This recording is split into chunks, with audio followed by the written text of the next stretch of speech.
ఇక్కడ మీరు స్క్రీన్ రికార్డును అబ్జర్వ్ చేయండి.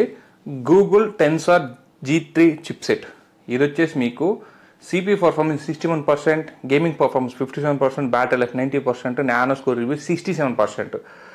దీని యొక్క ఆండ్రాయిడ్ స్కోర్ వచ్చేసి 11,45,372. ఒకవేళ నువ్వు గూగుల్ ఫోన్ కొనాలి అనుకుంటే గూగుల్ పిక్సెల్ ఫోన్స్ ఇది నీకు రైట్ వీడియో లాస్ట్ వరకు చూడు.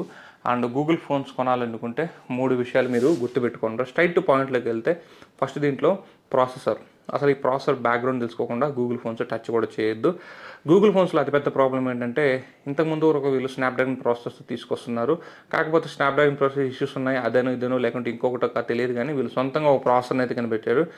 G10 tensor chipset. ఇవి టెన్సర్ చిప్సెట్ అంటారు. G టెన్సర్ అంటే గూగుల్ టెన్సర్ చిప్సెట్స్ అనమాట. ఇవి వీళ్ళ ఫోన్స్లో మస్తు వస్తాయి, ఇంకే ఫోన్లో రావు, ఎవడో తీసుకోడు, అంత దరిద్రమైన ప్రాసెసర్స్ ఇవి. సో ఈ ప్రాసెసర్ జోలికి వెళ్తే మాత్రం 3 విషయాలు అయితే మీకు మైండ్లో పెట్టుకోండి. Heating issues, battery drain issue, network issue. Google ఈ టెన్సర్ చిప్సెట్స్ వచ్చిన కానీ 7 సిరీస్ 8 సిరీస్ వాడేవాళ్ళు అంటే ఒక్కసారి వాళ్ళని అడగండి. ఇన్ కేస్ మీరు ఎవరైనా గూగుల్ 7 సిరీస్ 8 సిరీస్ వాడుతూ G టెన్సర్ చిప్సెట్స్తో వాడుతుంటే కింద కామెంట్ సెక్షన్లో కామెంట్స్ పెట్టండి. సో నేను విన్నవి వినిపించినవి నా లైవ్లో చూసిన ప్రాబ్లమ్స్ కూడా చెప్తాను. సో వీటిలో ఈ 3 ఇష్యూస్. ఛార్జింగ్ అయితే మాత్రం మీకు చాలా స్పీడ్గా డౌన్ అయిపోతుంది. 7 సిరీస్ అయితే డిజాస్టర్. ఒకవేళ 7 Pro తీసుకోవాలంటే మాత్రం దండం పెడతాను, భయ దాని జోలికి వెళ్ళొద్దు. అంత వరస్ట్ ఫోన్ నేనైతే చూడలేదు. ఈవెన్ నేను S22 Plus లాంటి వరస్ట్ ఫోన్ వాడాను, కానీ అంతకన్నా దరిద్రమైన ఫోన్ అది. సో దాన్ని ఇప్పటికి కూడా నాకు తెలిసిన ఆయన దగ్గర అలాగే ఇంట్లో పెట్టుకున్నాడు. ఎందుకంటే charging issues, battery drain issue, heating issues. తర్వాత కొద్ది రోజులుగా మదర్ బోర్డ్ డెడ్ అయిపోయింది. అది చేయించాలంటే ముంబైకి వెళ్ళాలి, ఇక్కడ ఎక్కడా లేదు, మేము చేయమని చెప్పేశారు. సో ఇంక దాన్ని అట్లాగే ఆయన వదిలేసి సపోజ్ సామ్సంగ్ ఫోన్ అయితే ఇప్పుడు తీసుకున్నాను. అంత వరస్ట్ ఫోన్ ప్రాసెసర్ దాంట్లో అయితే ఉంటుంది. మళ్ళీ ఇదేదో నువ్వు గూగుల్ ఫోన్స్ మీద కక్ష కట్టుకొని చెప్తాను అనుకోవద్దు. సో ఇది రియల్గా ఫేస్ చేసిన ఇష్యూ అనమాట. G టెన్సర్ చిప్సెట్స్ అనేది not up to the mark ఉంటుంది. ఎందుకంటే వీటి వెనకాల మహానుభావుడు సామ్సంగ్ తయారు చేస్తున్నాడు, మ్యానుఫ్యాక్చరింగ్ సామ్సంగ్ బేస్డ్ చిప్సెట్స్ అయితే ఇవి.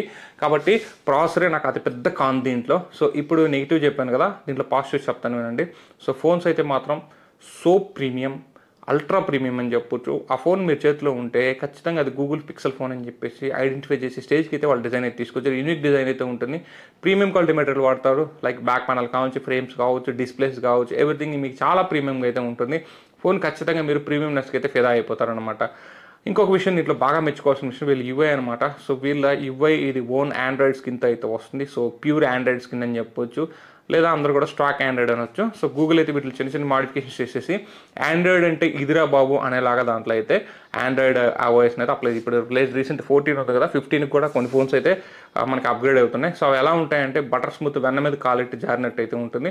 నిజంగా ఒక్కసారి గూగుల్ పిక్సెల్ ఫోన్స్ కానీ అలవాటు పడ్డారంటే మాత్రం మీరు వేరే ఫోన్స్కి, ఈవెన్ ఐఫోన్స్ కూడా కొంతమందికి అయితే నచ్చవని నేను విన్నాను. సో అలాగే మా ఫ్రెండ్ సర్కిల్లో ఒక అతను ఇప్పుడు గూగుల్ 6A కాడి నుంచి ఇప్పుడు గూగుల్ 8కి వచ్చారనమాట. సో అంతలా ఫోన్స్ అయితే UI అయితే అట్రాక్ట్ చేస్తుంది. బటర్ స్మూత్ అయితే ఉంటుంది. నేను దానికైతే గూగుల్ని అయితే మెచ్చుకుంటాను అనమాట. ఇక నెక్స్ట్ దీంట్లో అతిపెద్ద ప్లస్ ఏంటంటే, సో మనం మాట్లాడుకోవాల్సింది, అప్రిషియేట్ చేయాల్సింది దాంట్లో ఉన్న కెమెరా అని చెప్పవచ్చు. కెమెరాస్ అయితే మాత్రం టాప్ నాచ్ ఉంటుంది. క్వాలిటీ మాత్రం కిర్రాక్ ఉంటుంది. వాడే సెన్సర్స్ కావచ్చు, ఆప్టిమైజేషన్ కావచ్చు, ప్రాసెసింగ్ మన కెమెరా ప్రాసెసింగ్ యూనిట్ కావచ్చు, అలాగే బ్యాక్గ్రౌండ్ సాఫ్ట్వేర్ కావచ్చు, ఇదంతా కూడా ఎలా ఉంటుంది, ఏ గ్రేడ్ అయితే ఉంటుంది అనమాట. ఫొటోస్ అయితే మాత్రం కిర్రాక్ అయితే ఉంటాయి. సో దాంట్లో మీరు ఒక్కొక్క ఫోన్లోనే మీరు అన్ని జిమిక్కులు చేయొచ్చు అనమాట. అంతలా సాఫ్ట్వేర్ ఆప్టిమైజేషన్ అయితే గూగుల్ ఫోన్స్లో ఉంటుంది. సో ఓన్లీ ఫోటోగ్రఫీ, వీడియోగ్రఫీకి వచ్చేసరికి మళ్ళీ కొంచెం డల్ సైడ్ అయితే ఉంటుందన్నమాట. బట్ ఫొటోస్ మాత్రం నంబర్ 1. సో గూగుల్ పిక్సెల్లో తీసిన ఫొటోస్ అనేటివి సో మనకి తరాలు మారినా కూడా అలాగే ఉంటాయి. ఇప్పటికి కూడా గూగుల్ పిక్సెల్ 6Aలో తీసిన ఫొటోస్ స్టిల్ ఇప్పటికి కూడా గార్జియస్ అయితే ఉన్నాయన్నమాట. సో మనకి అంత మంచి క్యాపబిలిటీస్ అయితే కెమెరాలో ఉంటాయన్నమాట. ఇది కూడా మనం మెచ్చుకోవాల్సిన విషయం అనమాట. ఇవి గూగుల్ పిక్సెల్ ఫోన్స్ కొనాలంటే మీరు ఆలోచించాల్సి. నాకైతే పర్సనల్గా చెప్తున్నాను, ఒక చిప్సెట్ దగ్గర దాని మీద ఇంప్రెషన్ అయితే పోతుంది. ఎందుకంటే సో ఇప్పుడు స్నాప్డ్రాగన్ 8 Gen 3కి వాళ్ళు తెచ్చిన G3 సెంటర్ చిప్సెట్కి చూస్తే దగ్గర 8 lakhs నుంచి 9 lakhs ఆండ్రాయిడ్ స్కోర్ డిఫరెన్స్ అయితే ఉంది. సో అవి ఎంత వీక్ ప్రాసెస్ అర్థం చేసుకుంటే గేమింగ్ ఓరియంటెడ్గా మీరు వెళ్ళాలనుకుంటే మాత్రం ఈ ఫోన్స్ జోలికి అయితే అసలు వెళ్ళొద్దు. మీరైతే అసలు సాటిస్ఫై అయితే అవరనమాట. సో ఇది ఫైనల్గా గూగుల్ పిక్సెల్ ఫోన్స్ తీసుకోవాలనుకుంటే ఇవి ఆలోచించుకొని తీసుకోండి. మంచి ప్రైజ్లోనే వస్తున్నాయి. 80-70 వేలకు లాంచ్ చేసిన ఫోన్ 30 వేలకు వస్తుందంటే మంచి ప్రైజ్ అని చెప్పొచ్చు. But network issues, battery drain issues, ప్రాసెసర్లో హీటింగ్ ఇష్యూస్, ఇవి 3 గమనించి మీరు గూగుల్ పిక్సెల్ ఫోన్స్ తీసుకోండి. సో ఇదనమాట clear cut explanation. In case video కానీ నచ్చినట్లయితే లైక్ చేయండి, షేర్ చేయండి, మా ఛానల్ సబ్స్క్రైబ్ చేసుకొని సపోర్ట్ అయితే ఉంది. This is Shiva signing off. జై హింద్ గాయ్స్.